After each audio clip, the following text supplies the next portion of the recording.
भाई और बहनों नमस्कार, जोहार।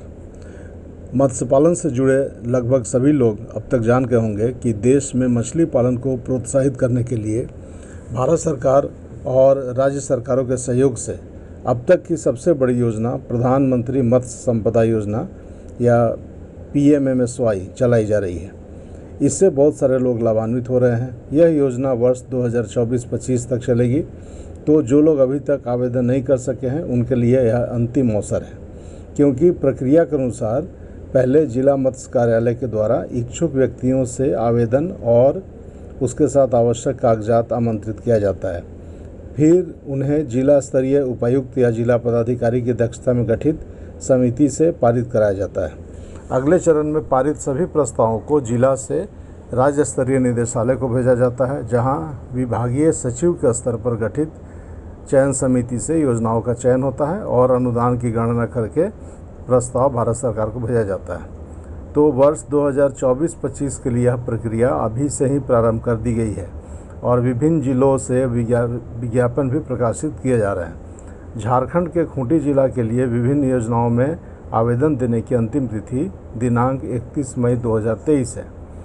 आपको पता होगा कि प्रधानमंत्री मत्स्य संपदा योजना में बहुत प्रकार के कार्यों के लिए इकाई मूल्य का निर्धारण किया गया है और उसी के अनुरूप अनुदान का निर्धारण भी किया गया है। मैं आपकी जानकारी के लिए पुनः एक बार जिन योजनाओं को इसमें सम्मिलित किया गया है उनके विषय में संक्षेप में बता रहा हूँ। सबसे पहले है कार्प हैचरी अधिष्ठापन कार्य, जिसमें आप रेहू, कतला इत्यादि मछलियों का प्रजनन कराने के लिए हैचरी अधिष्ठापित कर सकते हैं, जहां आप स्पॉन या जीरा तैयार करके उनकी बिक्री कर सकते हैं। बीज का मांग बहुत अधिक है और यह उसमें सहयोग करेगा।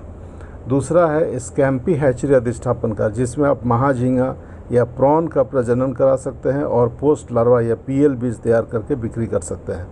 वर्तमान में सभी राज्य समुद्र के तटीय राज्यों जैसे पश्चिम बंगाल या उड़ीसा पर प्रॉन के बीज के लिए निर्भर रहते हैं।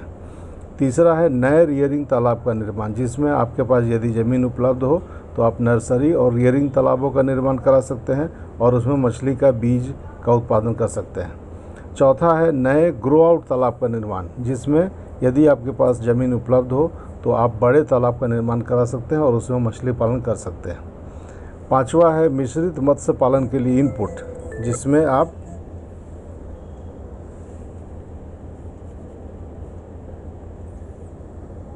कार्प, पंगेसियस या तिलैपिया मछली के पालन के लिए इनपुट के लिए आवेदन कर सकते हैं। यह योजना उन्हीं को मिलेगा जो इस योजना से नया ग्रो आउट तालाब का निर्माण कराएं।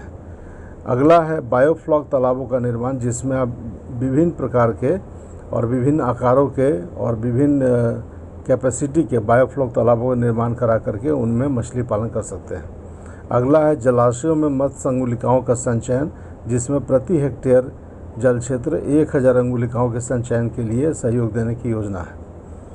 इसके बाद है बैकयार्ड रंगीन मछलियों की रियरिंग इकाई, जिसमें 4 प्रकार की योजनाएं हैं: छोटे, मध्यम, समेकित और रंगीन मछलियों के ब्रूड बैंक की स्थापना। अगला है मात्स्यिकी संबंधित मनोरंजक गतिविधियों को प्रोत्साहन, जिसमें मात्स्यिकी से संबंधित नौका विहार, वंशी से मछली की शिकारमाही, मछली के पकवानों का रेस्तरां इत्यादि खोलने पर आप विचार कर सकते हैं। अगला है बड़े RAS यानी रिसर्कुलेटरी एक्वाकल्चर सिस्टम की स्थापना, जिसमें आप RAS की स्थापना कर सकते हैं। इसमें भी कई इकाई बनाए गए हैं। इसके बाद है जलाशयों में केज अधिष्ठापन, जिसमें आप जलाशयों में केज कल्चर करना चाहते हैं तो उसमें सहायता मिल सकती है। अगला है RFF या पेन कल्चर द्वारा मत्स्य पालन, जिसमें आप जलाशयों के किनारे अथवा छोटे नदियों में पेन कल्चर कर सकते हैं। अगला है कोल्ड स्टोरेज की स्थापना, जिसमें आप मछली के भंडारण के लिए कोल्ड स्टोरेज की स्थापना कर सकते हैं, साथ ही इसमें आइस प्लांट की भी स्थापना कर सकते हैं। अगला है कोल्ड स्टोरेज या आइस प्लांट का आधुनिकीकरण, जिसमें यदि आपके पास पहले से आइस प्लांट या कोल्ड स्टोरेज है तो उसका मॉडर्नाइजेशन आप करा सकते हैं। अगला है रेफ्रिजरेटेड वाहन का क्रय, जिसमें आप ठंडा करने के मशीन के साथ वाहन का क्रय कर सकते हैं। फिर है इंसुलेटेड वाहन का क्रय, जिसमें आप मछली या मछली के बीज का दूर तक परिवहन करने के लिए इंसुलेटेड वाहन का क्रय कर सकते हैं। फिर है आइस बॉक्स के साथ मोटरसाइकिल या साइकिल या 3 पहिया वाहन का क्रय। फिर है जिंदा मछली बिक्री केंद्र, जिसमें आप उपयुक्त जगह पर जिंदा मछली बेचने का स्टॉल लगाना चाहते हैं तो उसके लिए सहायता उपलब्ध है। बड़े शहरों में कई स्थानों पर देखा गया है कि इस प्रकार के केंद्र है जहां पर हौदा वगैरह बना करके उसमें जिंदा मछली रखा जाता है, जिसको लोग स्वयं चयन करते हैं और ड्रेस कराकर खरीदते हैं। फिर है फीड मिल का निर्माण, जिसमें आप स्थानीय स्तर पर फ्लोटिंग या सिंकिंग फीड का निर्माण करके बिक्री कर सकते हैं। केज कल्चर के विकास के कारण फ्लोटिंग फीड की मांग बहुत अधिक बढ़ गई है। इसके अतिरिक्त भी यदि कोई योजना आप लेना चाहते हैं तो उसके लिए उसका DPR बना करके आप समिति के विचारार्थ रख सकते हैं। इस योजना के लेने के लिए सबसे ज़रूरी है कि आप अपने जिला के जिला मत्स्य कार्यालय से संपर्क में रहें और जब भी कोई सूचना या विज्ञापन निकलता है तो उसका अनुरूप कार्य करें। इस संबंध में और भी कोई जानकारी लेना हो तो आप कमेंट बॉक्स में लिखेंगे, मैं प्रयास करूंगा उत्तर देने का।